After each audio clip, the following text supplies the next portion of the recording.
Assalamualaikum warahmatullahi wabarakatuh, Bapak Triutomo, Bang Once. Waalaikumsalam warahmatullahi wabarakatuh. Terima kasih, ini yang kesekian kalinya ya Bapak Triutomo. Alhamdulillah selalu continue. Ini kita membahas masih tentang lingkungan yang ada di Kabupaten Jepara. Dan tema yang kita angkat kali ini adalah tentang menjadi jurnalis atau aktivis lingkungan Indonesia. Bagaimana perjuangan dan konsekuensinya. Semua pekerjaan, semua kegiatan tentunya ada konsekuensinya, termasuk juga jurnalis, termasuk juga aktivis lingkungan. Bapak Triutomo mengangkat tema ini tentunya ada alasan tersendiri. Kenapa dan bagaimana tema ini diangkat? Dari Bapak Triutomo selaku Ketua Adhicakra Indonesia ini bisa menyampaikan kepada pemirsa podcast Sendika ini seperti apa alasannya, kenapa memilih jurnalis dan aktivis lingkungan serta konsekuensinya, Bapak. Baik, terima kasih. Sebelumnya saya ucapkan terima kasih untuk kesekian kalinya, dan kali ini kita ditemani oleh jurnalis senior Bang Once yang kali ini sesuai tema Mbak Dinda ya. Jadi bagaimana konsekuensi perjuangan dan perjuangan konsekuensi terkait dengan aktivis lingkungan maupun jurnalis. Tentu kita berdasar dari peran bagaimana aktivis lingkungan dan jurnalis itu memang bagaimana kita melakukan visi misi melakukan edukasi terkait dengan perkara-perkara lingkungan itu memang tidak bisa lepas dari jurnalis, dan itu tentunya tadi bagaimana perjuangan dan konsekuensi yang kita dapatkan itu mungkin dari jurnalis Bang Once nanti menyampaikan. Tapi yang perlu kita ketahui bahwa aktivis lingkungan saya bicara aktivis lingkungan itu jika kita harus paham. Jadi siapa yang dinamakan aktivis lingkungan itu? Aktivis lingkungan itu tentu ini perseorangan maupun kelompok ya, individu maupun kelompok yang melakukan kegiatan-kegiatan atau melakukan dedikasinya terhadap lingkungan ya. Jadi itu yang dinamakan aktivis lingkungan. Nah, sementara untuk jurnalis mungkin lebih komplitnya nanti Bang Once. Tapi di sini saya sampaikan bahwa kenapa ini perlu karena untuk melakukan edukasi ya, memberikan pemahaman pada masyarakat itu kita selaku aktivis lingkungan tidak bisa berdiri sendiri. Jadi disitulah ada peran jurnalis atau media yang memberikan edukasinya melalui tulisan-tulisan atau pemberitaan yang disampaikan kepada masyarakat gitu. Jadi antara aktivis lingkungan dan jurnalis itu memang saling berkaitan.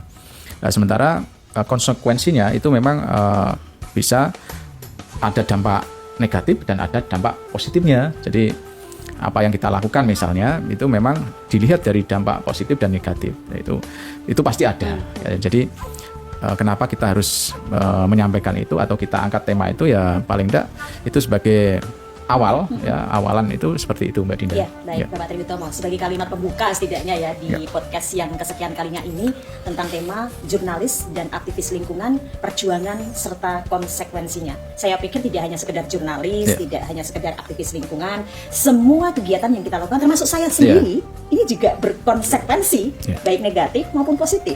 Ada pro dan kontra, ada yang senang, ada yang nggak senang, itu wajar di setiap pekerjaan yang kita lakukan. Tetapi di sini saya pengen tahu Bapak Triutomo, selama ini yang disampaikan Bapak Triutomo kan aktivis lingkungan kan menjurus ke tambang ilegal, begitu ya? Ya, saat ini kita memang konsen itu ya. Konsen di situ. Dan di sini lagi-lagi Bapak Triutomo mengangkat tentang aktivis lingkungan tambang ilegal. Sampai sejauh ini setelah penelitian Bapak Triutomo selama ini yang sudah melakukan riset, yang sudah melakukan investigasi ke lapangan, tentunya ada hal-hal yang perlu ditindaklanjuti. Seperti apa itu Bapak Tri? Ya. Jadi kalau dari observasi lapangan ya istilahnya kalau bahasa investigasi itu terlalu tinggi bagi kita. Jadi kita cukup observasi lapangan dari kita dan dari data kita itu memang kebetulan kita konsen di tambang ilegal. Makanya melihat dari kondisi saat ini ya, kebetulan beberapa hari ini hujan, itu paling tidak itu bisa menjadi indikator. Jadi indikator bagaimana kondisi lingkungan kita saat ini.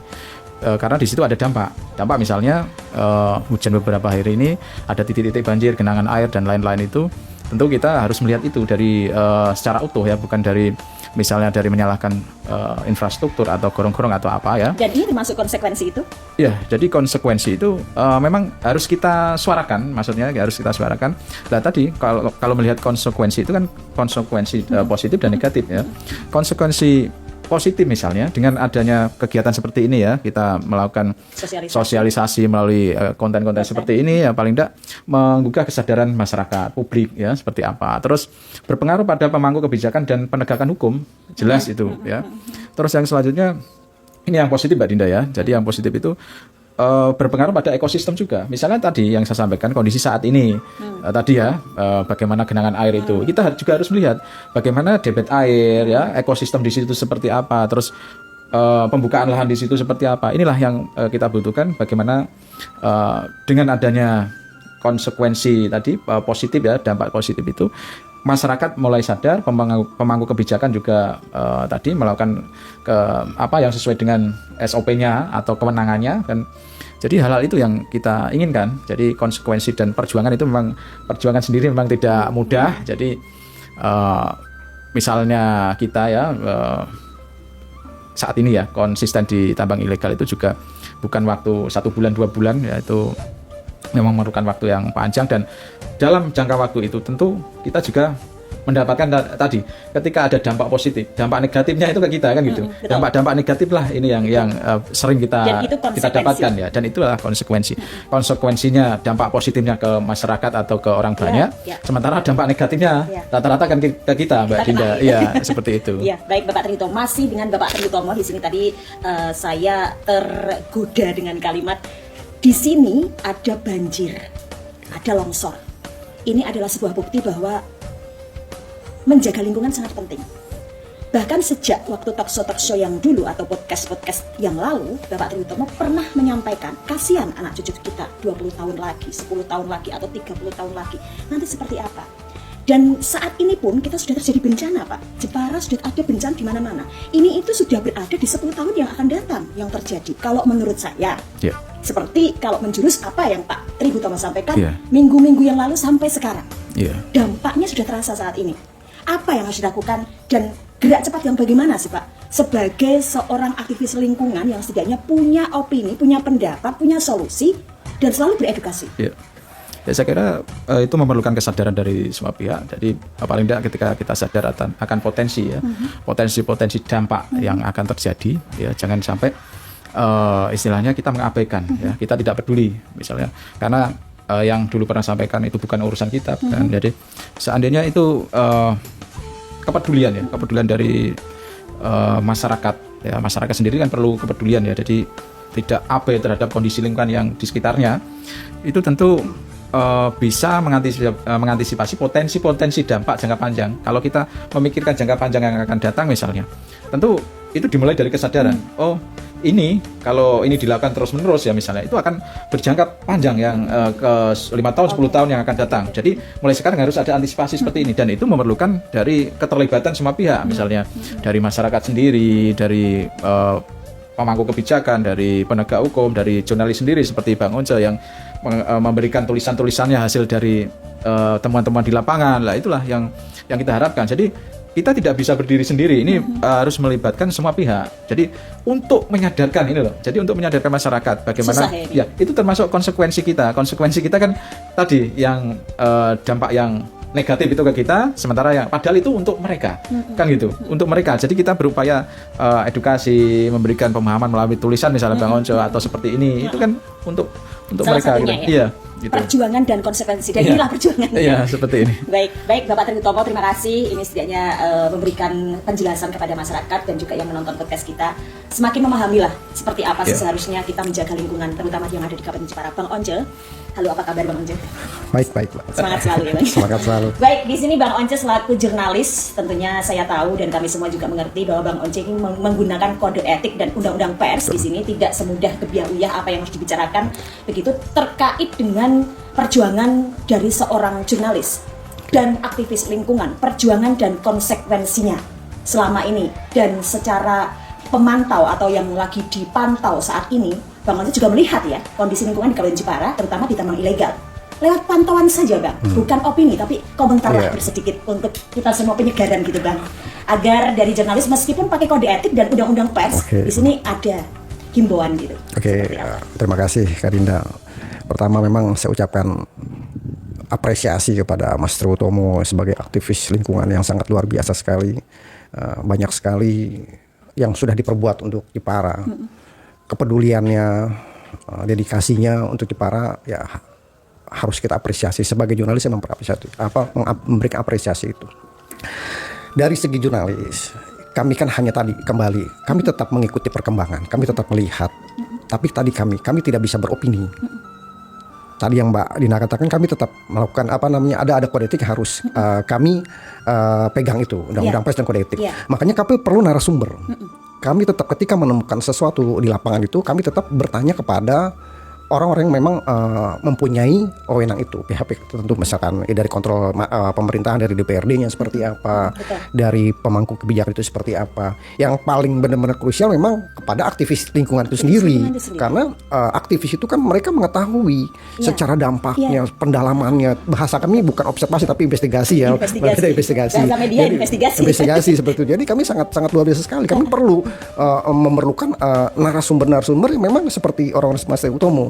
Tadi kenapa kita tidak boleh tadi kami jurnalis tidak boleh beropini. Itu kode etik. Kode etik. Jadi tetap kita harus siapa yang berkompeten dalam hal ini tadi, mungkin lingkungan hidup yang kita harus bertanya. Narasumbernya itu Mas Utomo seperti itu. Bukan kami berarti diam, tidak. Tadi kami bukan aktivis dalam artian yang memang masuk ke sana, karena tadi kami umum Mbak, dalam artian dari pendidikan, di yang lainnya juga butuh perhatian. Betul. Makanya kita masing-masing punya tugas dan peran yang berbeda seperti itu. Makanya saya tetap apresiasi semakin banyak orang-orang seperti Mas Rian, mungkin akan lebih baik lingkungan kita. Lebih baik lingkungan ini ya Bang ya. Baik. Sebagai seorang jurnalis, seperti tema yang kita angkat, perjuangan dan konsekuensinya apa Bang Once? Luar biasa. Konsekuensinya? Konsekuensinya pasti diintimidasi. Pernah nggak itu dicerca begitu? Seperti yang saya alami juga. Sudah pasti ya Mbak ya, sudah pasti ya. Namanya kita pernah kok masuk sana, kita pernah diintimidasi yang luar biasa sekali. Sama Mas Ri juga pernah. Kita paham sekali. Kita paham sekali. Makanya saya suka mungkin orang-orang yang mempunyai tadi nurani, yang benar-benar berjiwa seorang pejuang. Tapi kembali kepada masyarakat tadi. Kami jurnalis atau aktivis Mas Tri Utomo mementingkan masyarakat, yang berjuang untuk masyarakat. Tapi masyarakat sendiri tidak peduli. Jadi harus seimbang. Kepedulian seorang aktivis, jadi ketika memberikan edukasi literasi dalam bentuk tulisan, ya tadi silakan, maksudnya tolong dibantu juga.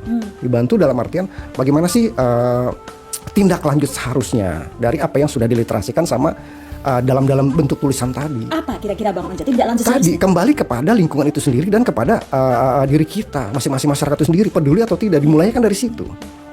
Lingkungan semua kan kembali kepada diri kita sendiri. Tadi contohnya misalkan imbas dari galian itu kan kembali tadi ke saluran air, sampah di mana berserakan seperti sekarang musim hujan, sampah yang mengalir luar biasa. Itu salah siapa kan itu? Itu kan sudah diliterasikan, sudah diedukasikan sama aktivis-aktivis. Dilakukan tidak oleh masyarakat sendiri. Masyarakat sadar atau tidak gitu. Jadi kembali kepada masyarakat, ayo bantu kami dengan cara tadi dari lingkungan kita sendiri, ada kepedulian. Oke. Baik Bang Once, saya mau ke Bapak Tri lagi Bang Once sebentar ya. Ini Bapak Tri Hutomo, komentar dari Bang Once begitu berapi-api menyampaikan bahwa kita itu harus kompak begitu loh, setidaknya itu dari masyarakat, dari pemerintah, dari semua stakeholder yang ada di sini, terutama yang ada di lingkungan sekitar. Seperti apa komentarnya Bapak Tri Hutomo? Jadi mereka para perusak lingkungan itu bukan membangun negara ya, tapi mereka menghancurkan negara. Jadi bagaimana, contoh saja di tambang ilegal ya misalnya, itu berapa PAD yang istilahnya tidak terserap kan dengan adanya kegiatan-kegiatan ilegal itu kan gitu. Itu kan kita harus berpikir sejauh itu. Bukan hanya untuk keuntungan kelompok, tapi yang dirugikan adalah seluruh masyarakat. Ini kan tidak fair, tidak adil ya. Jadi tadi yang disampaikan Bang Once, kesadaran lingkungan ya memang betul. Jadi paling tidak istilahnya kalau kita tidak mau istilah ketika kita tidak bisa bertindak yang lebih besar atau banyak, paling tidak dari lingkungan kita kan kita. Dari kesadaran kita sendiri, bagaimana lingkungan kita, jadi tidak abai terhadap kondisi lingkungan kita, yaitu rata-rata yang terjadi di Kabupaten Jepara sendiri pada khususnya itu memang sebagian besar ya, sebagian masyarakat itu masih mengabaikan atau acuh. Belum ada perkembangan lebih baik? Enggak, maksudnya acuh tak acuh. Jadi kalau tidak berdampak pada dirinya, dia tidak peduli gitu ya. Jadi hal itulah yang perlu kita gugah kesadarannya. Karena lingkungan itu bukan hanya berdampak pada lingkungan sekitar, tapi misalnya ya seperti ini kondisi hujan saat ini, itu kan resapan di atas atau hulu itu kan berkurang, sehingga pasti akan berdampak ke hilir. Jadi bukan di sana saja yang berdampak, tapi di sini juga berdampak. Makanya ini harus memerlukan kesadaran semua, bukan hanya masyarakat yang di sana saja yang sadar, tapi dari sini semua. pun semua. Itu yang kita maksud. Jadi dari hulu ke hilir, kalau masalah lingkungan itu pasti terdampak.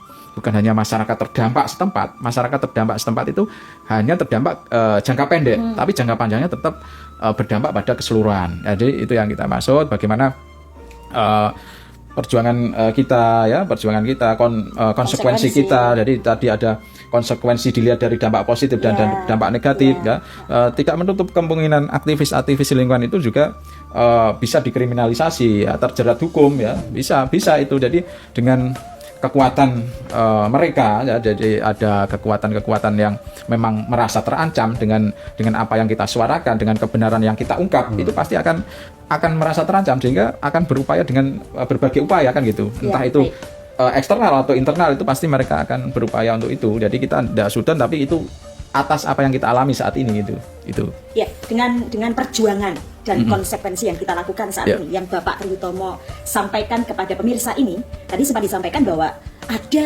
yang merasa terancam.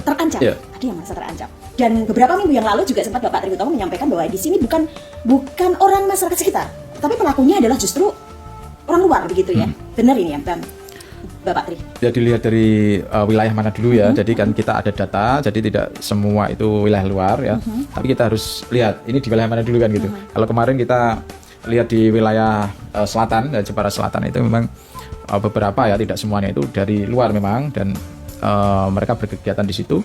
Nah, ketika masuk di sana tentu ada jaringan di situ, kan gitu. Jadi itulah yang ketika kita ungkap, misalnya kita ungkap, jadi ada pihak-pihak yang terancam, kan pastinya. Jadi itu yang konsekuensi yang kita dapatkan, salah satunya itu, ya. Ketika kita membongkar kebenaran, kita mengungkap fakta yang sebenarnya terjadi, itu konsekuensi apa yang kita dapatkan, ya. Makanya saya sampaikan bahwa keberanian seseorang itu sebanding dengan kemampuan mereka untuk mengatasi dampak dari yang akan diterimanya, gitu. Tadi Bapak Tri, ini adalah tambang ilegal yang setidaknya harus dilegalkan supaya aman kondisinya.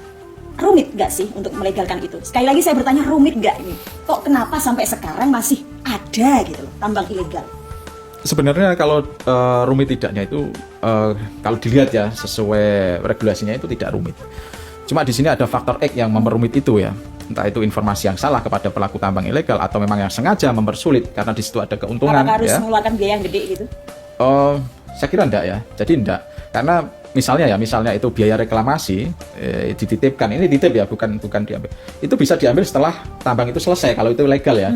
Sehingga ada kewajiban untuk biaya reklamasi itu dititipkan kepada negara, tapi ketika kegiatan tambang itu selesai, itu akan dikembalikan, ya, untuk jaminan reklamasi itu. Maka di sini dibutuhkan tadi pendampingan secara sistematis, terstruktural, ya, dari pemerintah pusat sampai daerah, ya, dari desa sampai pusat. Itu memang harus, karena mau tidak mau kegiatan-kegiatan itu bersinggungan dengan pemerintah yang paling dasar. Di sini misalnya di desa itu pasti.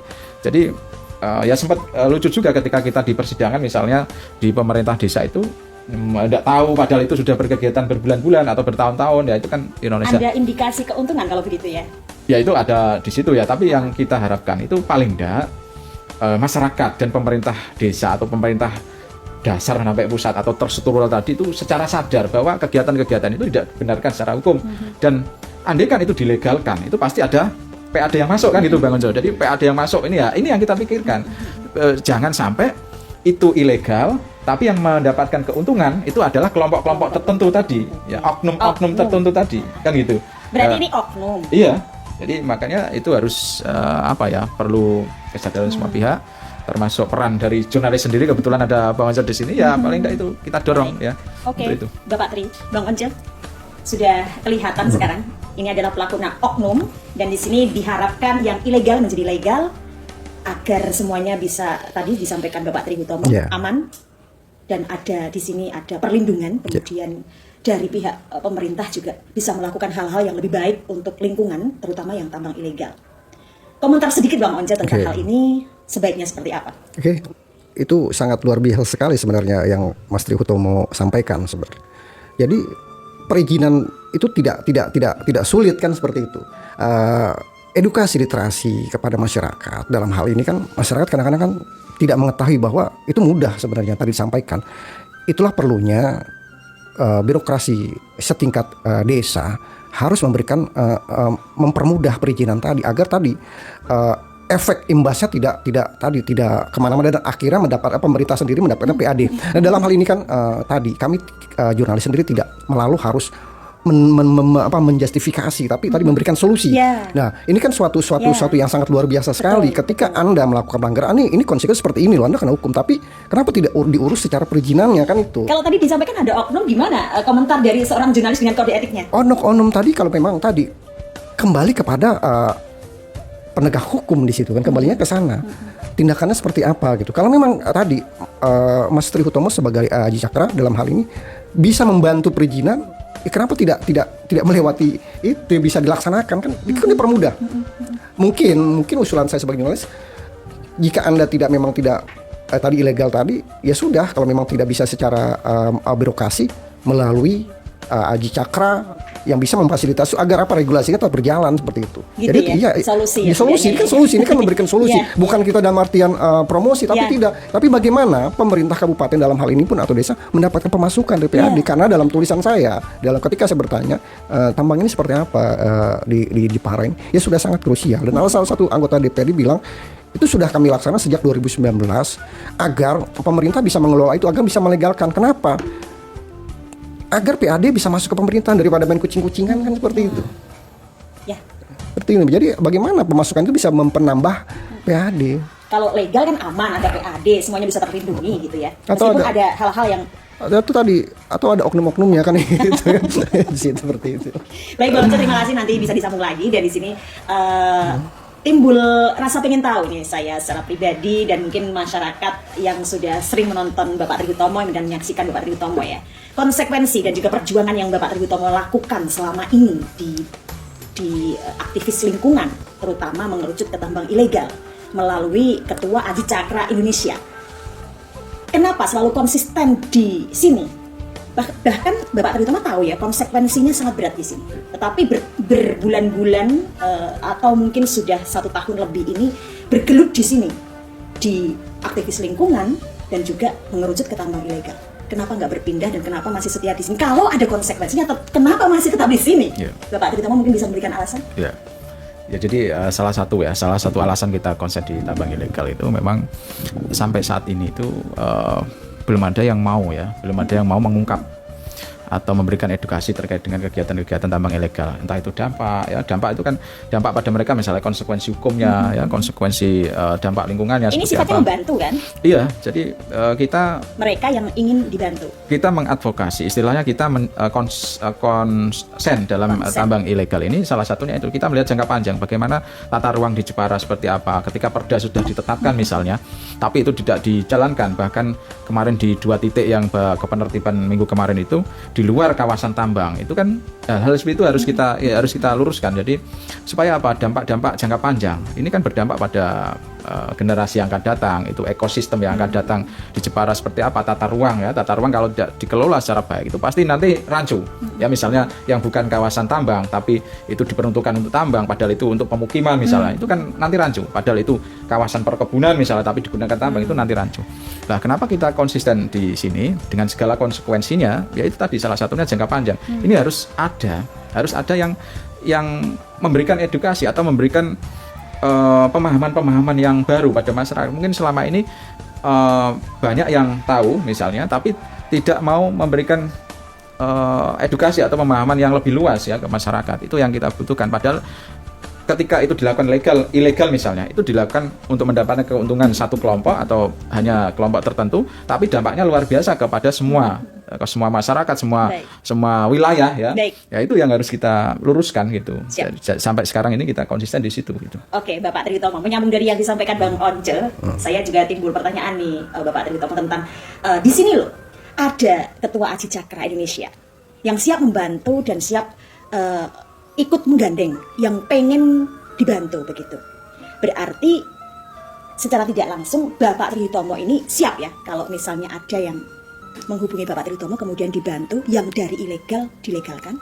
Ya, kalau seperti itu beberapa memang sudah istilahnya diskusi. Tapi untuk kewenangan ngurus izin bukan kita ya. Kita hanya memberikan saran.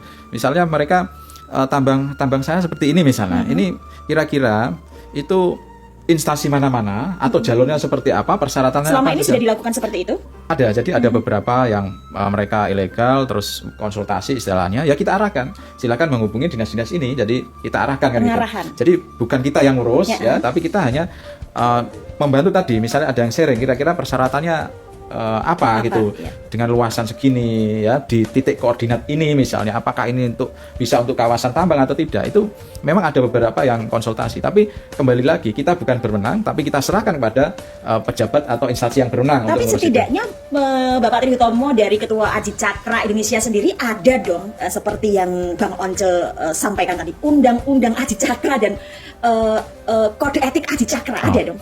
Kalau undang-undang dia sekarang nggak ada ya. Tadi kan undang-undang pers. Jadi sama-sama nggak ada. Jadi Nggak kita jadi ada ADRT. ADRT itu sudah sering saya sampaikan bahwa Aji Cakra itu ada di 3 bidang ya, besar dalam apa-apa aja yang boleh dilakukan.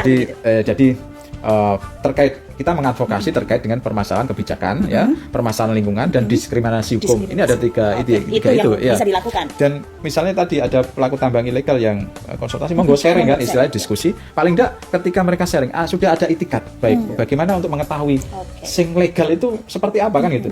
Terus ketika saya salah itu sing benar seperti apa. Dan Jadi sebenarnya nggak rumit, Enggak. tapi dibikin rumit oleh oknum. Ya memang Benar. ada beberapa seperti itu temuan kita, makanya tapi kembali lagi itu tergantung dari pelaku tambang itu sendiri. Ketika kita sebenarnya kan apalagi zaman digital seperti ini ya Bang Once ya, paling tidak mereka sudah mengetahui ya digital kasus-kasus misalnya ada penertiban dan lain-lain ya mereka. Ya, jadi kembali lagi ke pelaku tambang sendiri. Mereka berkomitmen enggak untuk mengurus perizinan atau melegalkan usahanya, atau berkomitmen dengan tadi faktor X tadi yang seolah-olah, maaf ya ini secara ekstrim, seolah-olah pelaku tambang ilegal ini dijadikan sapi perah ya. Jadi itu harus sadar, ini real. Jadi ketika pelaku tambang ilegal itu ya dengan atensinya ke oknum, tapi ketika terjadi penertiban atau penegakan hukum ya, apakah itu selesai? Tidak, proses hukum tetap berjalan. Baik. Kan itu Mbak Sapi Dinda. perah ya di sini. Wah, ini semakin memanas ini kalau kita bicara tentang peras memeras ini. Ya. Bang Once sendiri seperti apa? Ini adalah narasumber Bang Once ya. Siap. Di sini sudah berdiri tegak narasumber Bang Once. Jadi undang-undang pers dan Ya. kode etik sudah ada di sini. Tidak perlu khawatir Bang Once ada narasumber di sini. Jadi Bang Once bisa berkomentar. Di sini tadi sempat disampaikan ada sapi perah. Ini ngeri banget kalau saya mendengar Ya, kalimat paham. seperti ini. Gimana komentar Bang Once? Ya, terima kasih Karina.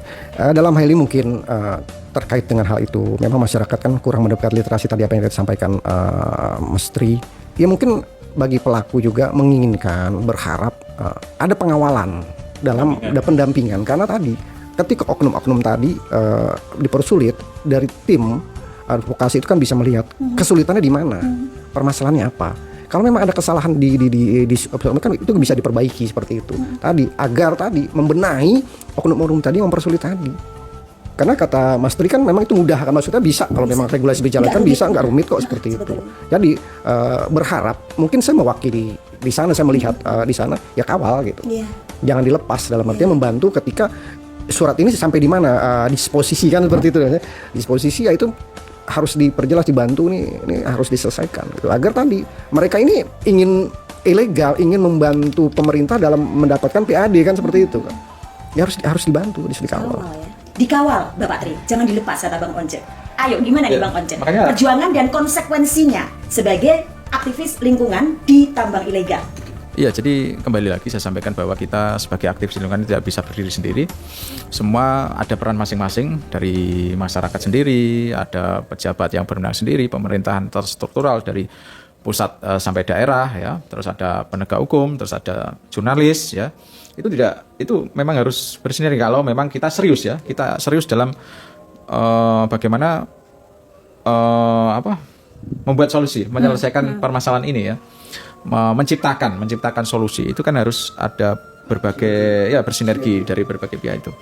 Jadi kalau tema kali ini konsekuensi dan perjuangan itu memang itu harus dilihat bagaimana perjuangan aktivis lingkungan itu dengan konsekuensinya tidak terlepas dari bulian, tidak terlepas dari nyinyir ya, kalimat-kalimat nyinyir, terus ancaman, jeratan hukum itu itu dengan segala konsekuensinya. Tapi ini harus dilihat secara utuh. Bagaimana dampak jangka panjang, dampak positifnya.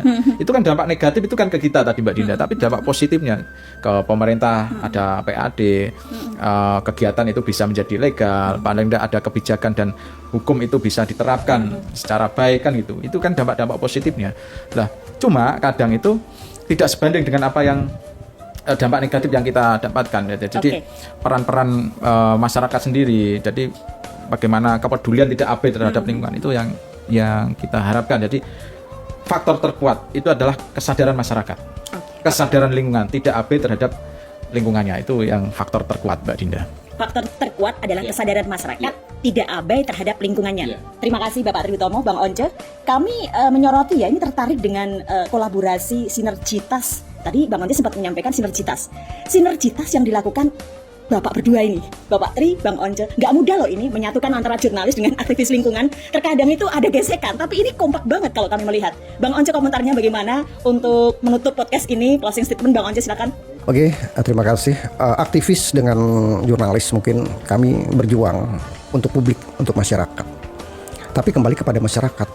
Masyarakat kembali peduli tidak kepada apa yang sudah kami edukasi dan publikasikan. Jadi halus sinergi antara kami jurnalis dengan aktivis itu memang aktivis dengan kami sendiri jurnalis itu disebutnya harus saling terkait karena apa yang kolaborasi stakeholder. Ya, stakeholder. Walaupun jadi tadi gesekan tuh nggak ada ya. Betul. Karena apa? Walaupun tadi kami tidak mungkin, saya jurnalis tidak seperti aktivisnya aktivis yang benar-benar masuk ke kedalamannya. Kami lebih ke luarnya karena tadi kami harus menyikronkan apa yang menjadi stakeholder tadi, ada DPRD, ada pemerintahan, ada masyarakat. Kami melihat ke sana kedalamannya. Tapi kalau Mas Pri kan memang tadi memang lebih kedalamannya. Jadi closing saya kembali kepada masyarakat. Dimulailah dari diri kita sendiri, dari keluarga sendiri, dari lingkungan sendiri. Bagaimana kita bisa bersinergi, bisa melihat langsung. Karena apa? Karena apa yang kita alami itu akan dirasakan oleh anak cucu kita nanti ke depannya.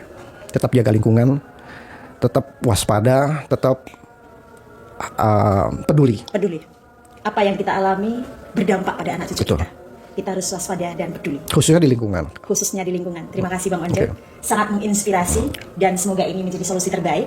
Kedepannya semakin lebih baik, khususnya di Kabupaten Jepara, khusus lingkungan dan tambang ilegal. Terima kasih. Assalamualaikum warahmatullahi wabarakatuh. Waalaikumsalam warahmatullahi wabarakatuh.